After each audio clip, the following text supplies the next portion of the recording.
हरे कृष्णा। निर्जला एकादशी का व्रत ज्येष्ठ मास के शुक्ल पक्ष की एकादशी तिथि को किया जाता है। इस साल निर्जला एकादशी का व्रत 6 और 7 जून को रखा जा रहा है।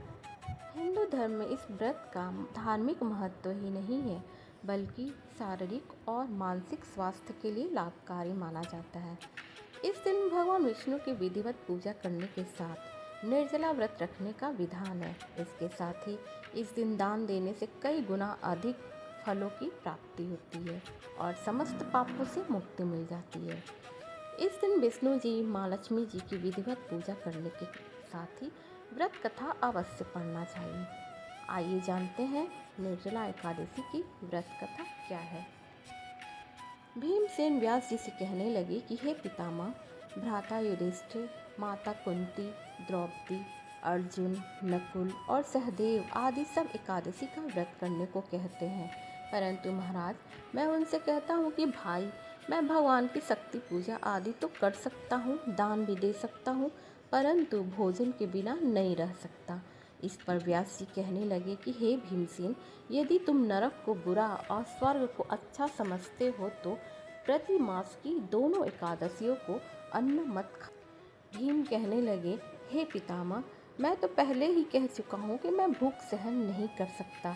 यदि वर्ष भर में कोई एक ही व्रत हो तो वह मैं रख सकता हूँ, क्योंकि मेरे पेट में वृक्क नाम वाली अग्नि है, सो मैं भोजन किए बिना नहीं रह सकता।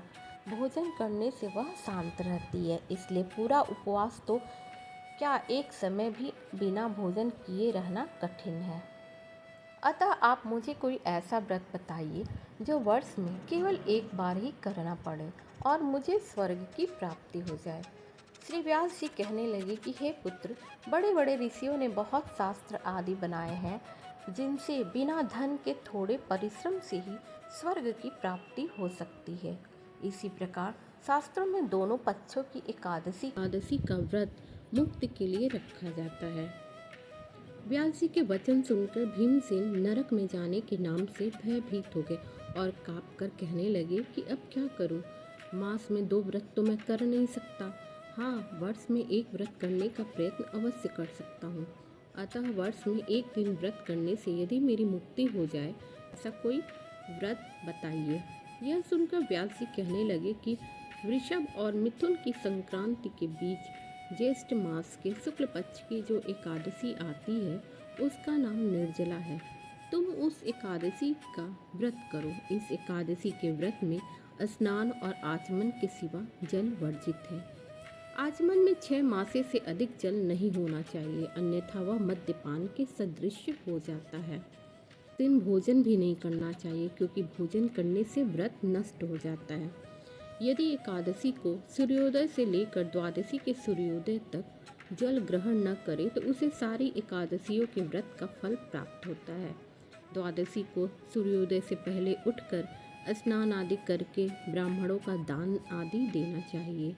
इसके पश्चात भूखे और सपात्र ब्राह्मण को भोजन कराकर फिर आप भोजन कर लेना। इसका फल पूरे 1 वर्ष की संपूर्ण एकादशियों के बराबर होता है। व्यास जी कहने लगे कि हे भीमसेन, यह मुझको स्वयं भगवान ने बताया है। इस एकादशी का पुण्य समस्त तीर्थों और दानों से अधिक है। केवल एक दिन मनुष्य निर्जला रहने से पापों से मुक्त हो जाता है।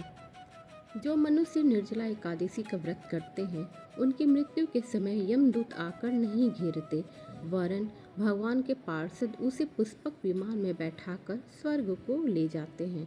अतः संसार में सबसे श्रेष्ठ निर्जला एकादशी का व्रत है, इसलिए यत्न के साथ इस व्रत को करना चाहिए।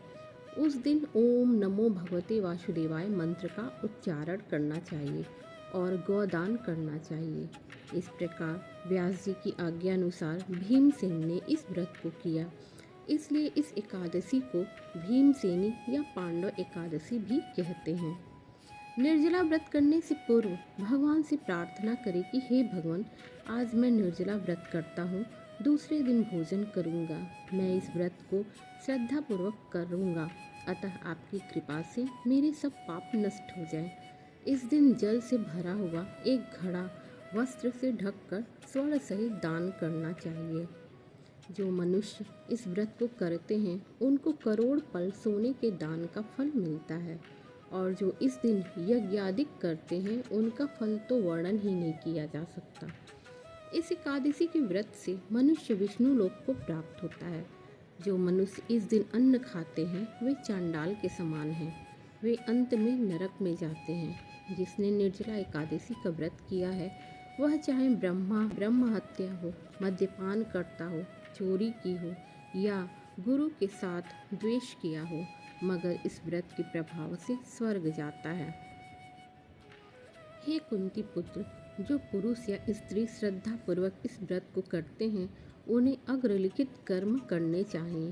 प्रथम भगवान का पूजन, फिर गौदान, ब्राह्मणों को मिष्ठान व दक्षिणा देनी चाहिए तथा जल से भरे कलश का दान अवश्य करना चाहिए।